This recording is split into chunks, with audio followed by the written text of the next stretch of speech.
Hey all you people, what's going on? Today we are looking at a 98 3rd generation 4Runner and a 2006 4th generation 4Runner. I'm going to show some of their pros and cons by driving them and comparing their features. Hopefully this will help you choose which one to buy. First things first, let's see how much their Blue Book values are. Let's start with the 98.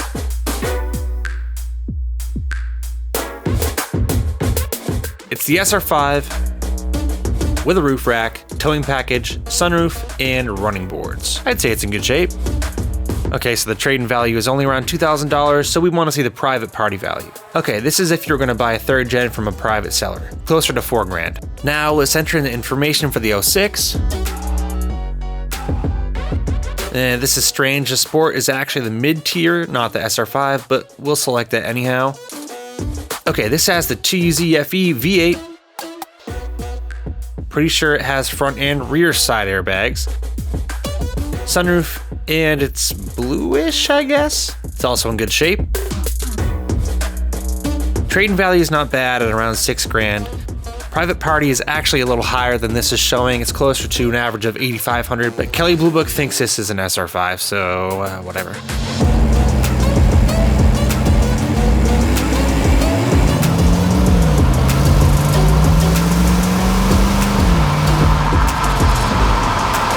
Third gen. It's a little smaller, lighter, and judging by the driving dynamics of this, I think it has a lower center of gravity because this thing just skirts through the corners.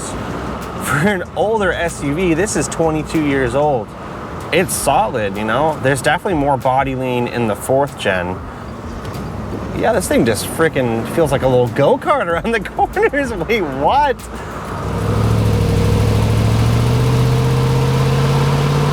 Alrighty, so we are in the 4th gen right now. And first thing I notice is that you really can't compare these two as far as comfort and power goes. This rides quieter, it absorbs the bumps better. They just made it all around a more comfortable, not just utility vehicle, but a little bit more of a do-all sort of vehicle.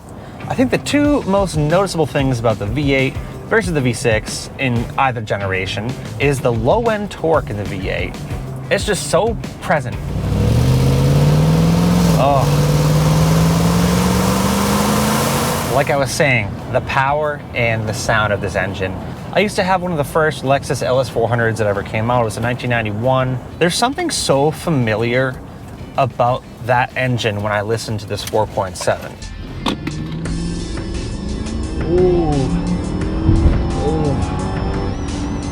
It has a very, very similar just smoothness to it, and kind of just the way that power builds too, which is a great thing because that engine was revolutionary.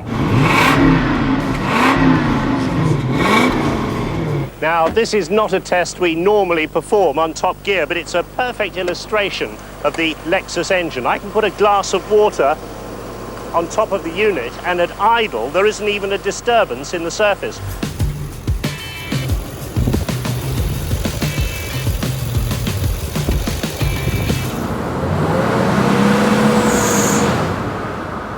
Ooh. Yeah, the engine's just kind of a racket in this thing. It's weird.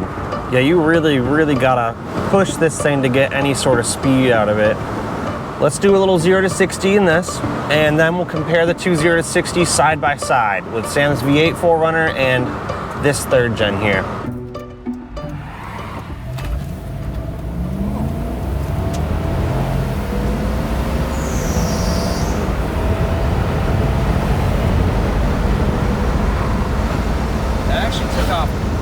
Quick. This is the 4.7-liter 2UZ FE, one of Toyota's legendary V8 engines, based around the 4-liter 1UZ FE's revolutionary design. When it's equipped with variable valve timing, it produces between 270 and 280 brake horsepower, and around 325 pound-feet of torque at 3,400 RPM. The low-end punch of torque making it suitable for towing.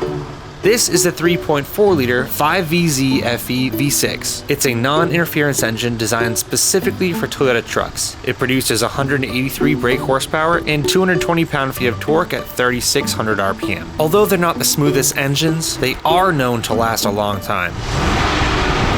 But Engines aside, let me just tell you how the 4th gen handles.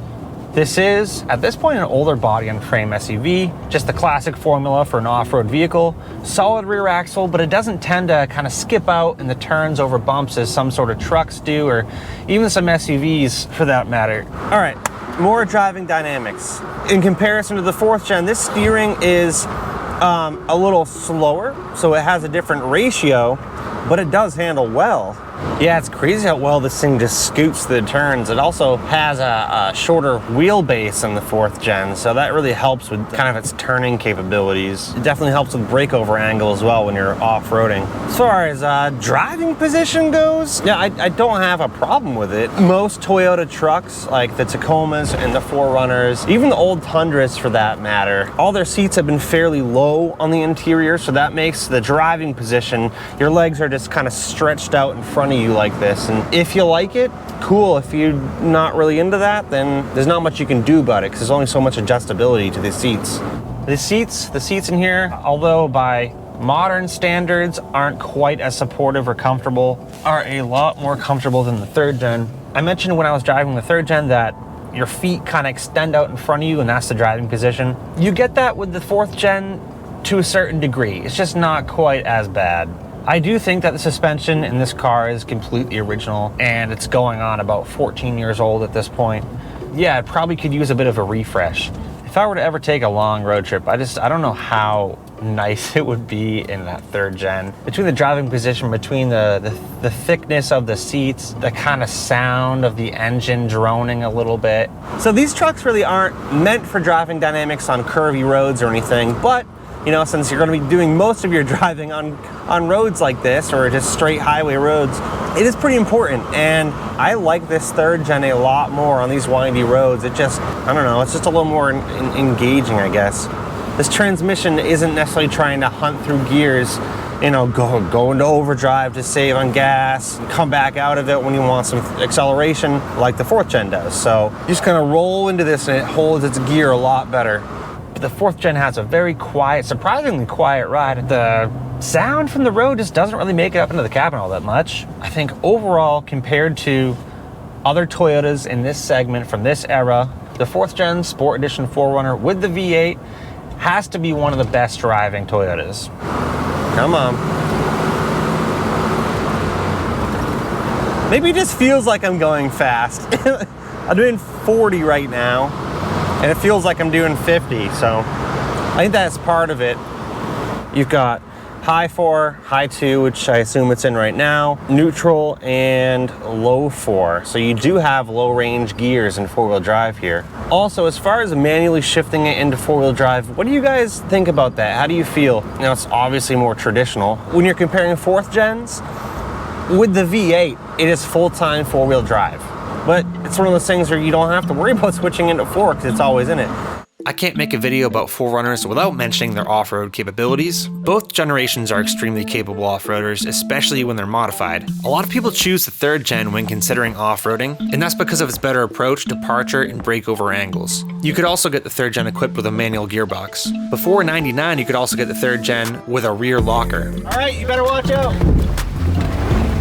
If spec'd correctly, the 4th gen has some advantages over the 3rd gen. One being the low-end torque from the V8, another being the torsion center locking differential, and if given a mild lift, it could easily compete with the 3rd gen's approach and departure angles. It also has descent assist control, which helps when going down steep declines.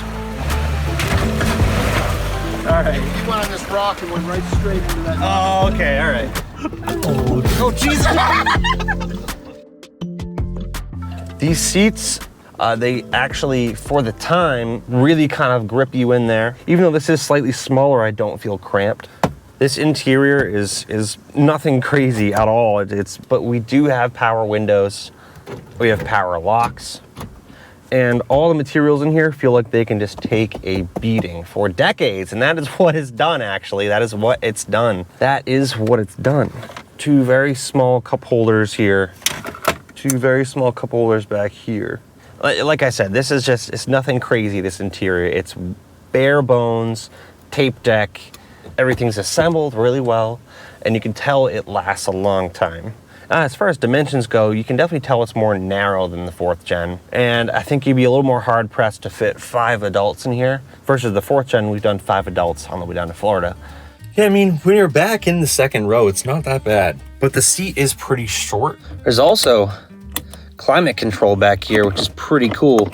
I don't know where the climate control vents are. The back seat's not really too much like a seat. It's a bench, pretty much. As far as safety equipment goes in here, it's pretty sparse. It only has a driver airbag and a passenger airbag. There's nothing on the sides. Now, he does have a pretty cool little roof rail set up on top here. Kind of looks like a little snowboard. This window does roll down, just like in the 4th gen, so you can fit longer items if you need to. It's just pretty deep as far as trunk room goes. I'd say it's very similar to the 4th gen. Let's see how these seats fold down. So the bottom probably folds forward. Okay. And this, nice. Now what I'm about to do is kind of a non-standard unit of measurement. Not imperial, not metric.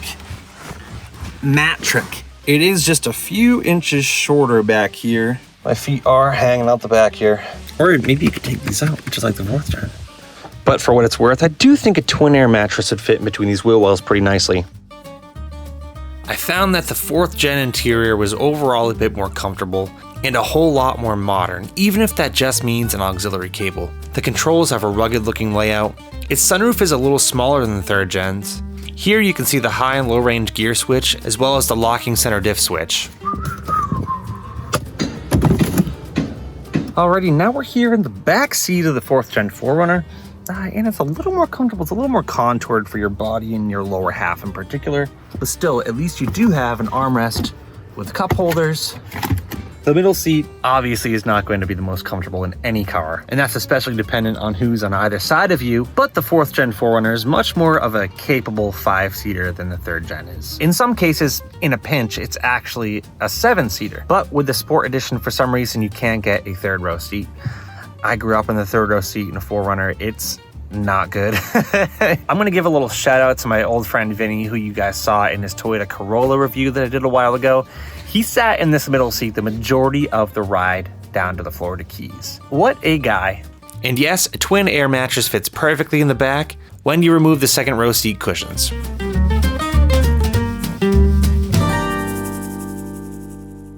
Comparing most 4th gen models to 3rd gen models, I think the biggest difference is the drivetrain. In 2003, Toyota brought that 4-liter, and with the newer drivetrains that come in the 4th gens, you also get a higher towing capacity.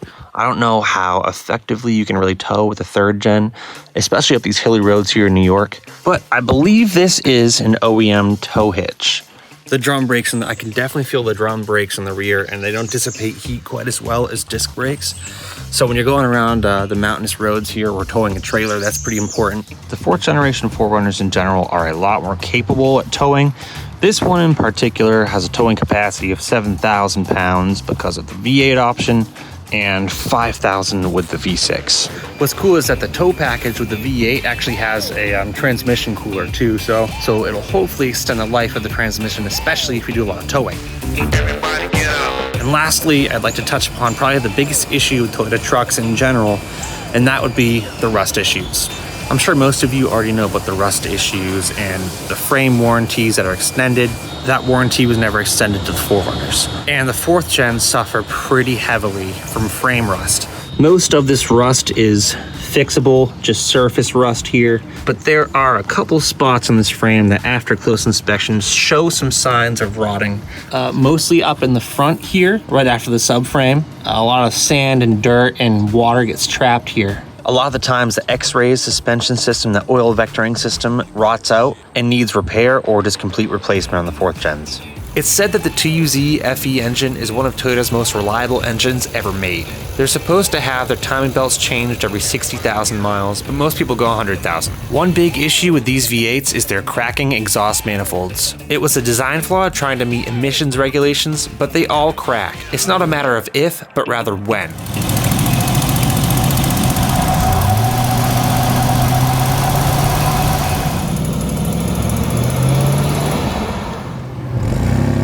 The majority of the issues with these vehicles have to do with the rust. The 3rd gens are very reliable vehicles, but the owner has had to replace the rear differential housing because it was rotted out so badly. This is usually where it just completely rusts out on the 3rd gens. I wonder if there's any rust. There's a little bit starting in the back here. So, price points aside between the 3rd gen and 4th gen 4Runner, I think ultimately they're going to end up being for slightly different consumers, with the 3rd gen being more for maybe a second vehicle, strictly a utility vehicle, maybe a winter vehicle, while the 4th gen is still good enough to live with on a daily.